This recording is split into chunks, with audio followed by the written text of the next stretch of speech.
Ito naman dalawa, wawiring na natin.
So yun, after natin ma-rewire itong agoho, dito sa nakikita nyo na mga naka-wild pa, sabihin yan, yan ay mga kailangan pang palakihin, yung mga sanga, kaya hindi pa natin pinuputol. At yung mga naka-wild na yan ay hindi natin ihihiga or ibababa, bagkus ang gagawin natin sa kanya is dapat nakataas. So yan yung tinatawag nating antena. So nasa gitna siya or nasa gilid siya ng 1-3. So pag nabuo ang 1, 2, 3 secondary natin, siguradong iyan ay nasa gitna ng 1, 2, 3 secondary natin. So ito ngayong nakikita nyo na to, lahat ng nakadapa ay iyan ay secondary. Lahat naman ang itataas natin ay yun yung tinatawag nating antena.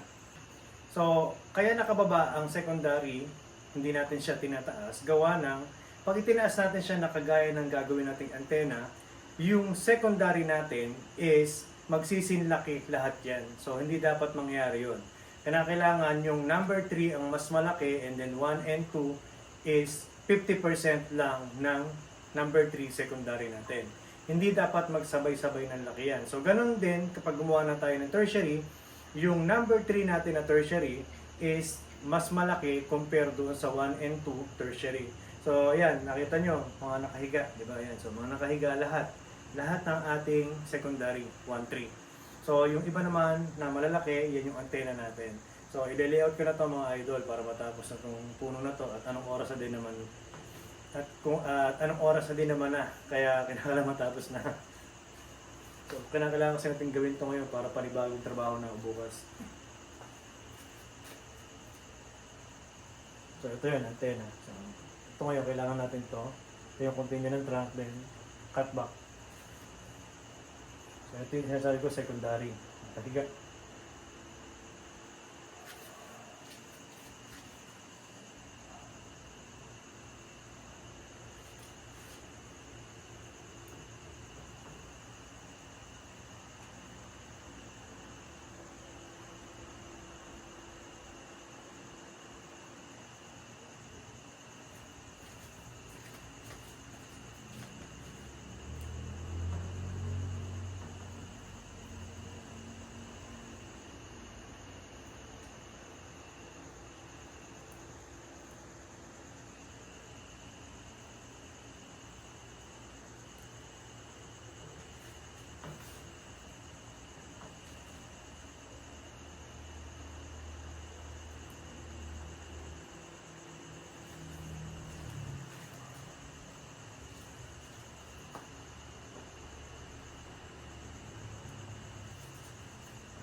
So ito na mga idol yung last part ng ating workshop agoho. So ngayon malakas na yung puno, nakita naman natin talagang healthy na, di ba? So magbibigay na tayo sa kanya ng 16-20-0 na fertilizer, yung dinidilute sa tubig. So bukod pa ron, meron tayong 1868 na Nutricoat slow release. So ito yung large size ng cup ng fertilizer. So maglalagay tayo ng 4 na piraso sa kanya. Ayan yung 4. Lagyan natin dun. So bukod doon na meron tayong synthetic fertilizer na 16-20-0, meron pa tayong slow release na fertilizer. So ayan ay everyday nagre-release ng fertilizer. So anong nakaraan, nung workshop natin, nung nilayout natin, di ba? Tinanggal natin yung mga needle. So kung mapapansin nyo, ilang araw na.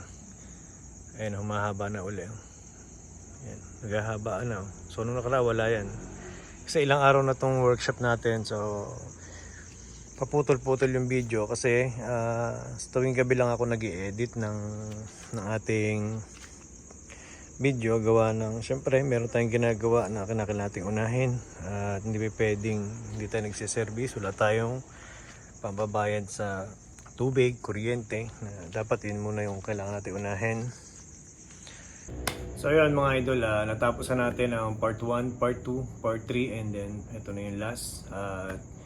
Sorry at hindi natin na-i-upload kagad ng sunod-sunod everyday yung ating video, gawa ng minsan meron tayong mga hinahabol na oras sa paggawa ng puno dito sa aking garden. And then nagsiservice din kasi ko at syempre pagdating ng bahay pagod na.